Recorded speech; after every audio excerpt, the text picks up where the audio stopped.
Sa gitna ng panganib na magkasakit, sinusuong ng ilang taga-Ubando sa Bulacan ang baha.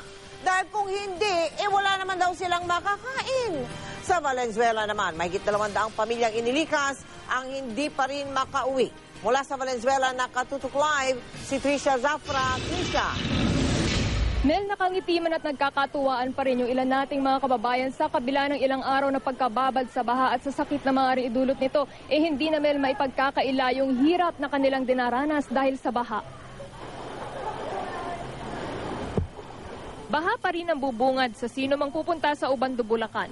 Mag-iisang linggo ng babad sa baha ang mga taga rito kahit nasa loob ng bahay. Pensa to kasi tumataas ang tubig hanggang dini nilagyan ko nito para mapigil. Hindi siya malakas na makapasok sa loob ng bahay.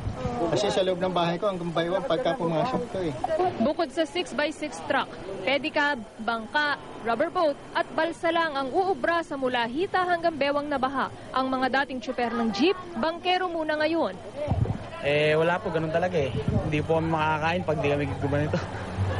30 hanggang 50 pesos kada tao ang pamasahe, depende sa biyahe. Pero may iba na isasapalaran na lang ang kalusugan kaysa magastos ang pwede pang ipangkain.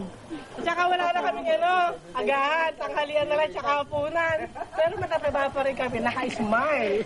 Kasi po yung lugar po namin napakalalim na rin po. Hindi man lang makarating sa amin yung relief. May nagdala po ng relief sa amin pero hindi lahat nabigyan. Ang bata, may edad at may maselang lagay gaya nito, tulad ng buntis, walang magawa kundi maghintay ng tulong.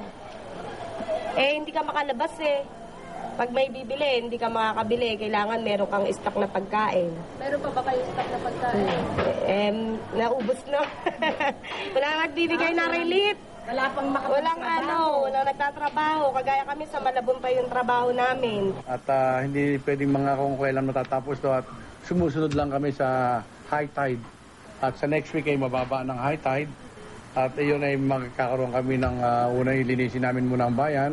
Ipagawaan dapat sira. Sa Valenzuela, di pa rin makauwi ang mahigit 200 pamilyang evacuees. 9 na barangay pa ang lubog sa baha rito. May baha pa po sa amin. Tsaka yung mga bata, naawa na po ako sa kanila Mabaho po kasi yung tubig. Mabaho, tsaka maitim na. Kaya dinala ko sila rito sa eskwelahan.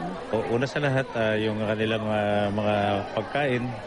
Pangalawa, yung mga gamot na kailangan nila kasi karamihan ngayon sa panahon ng mga bata dito may mga sakit, ubo, sipon.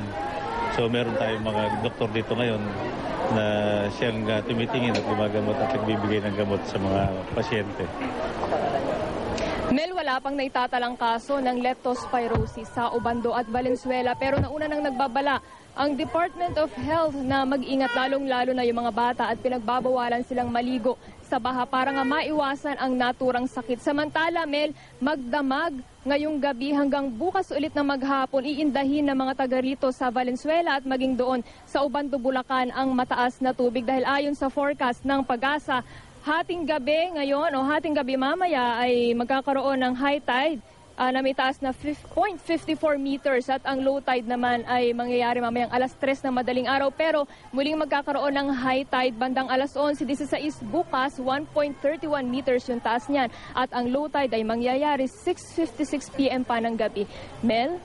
Maraming salamat sa iyo, Trisha Zafra.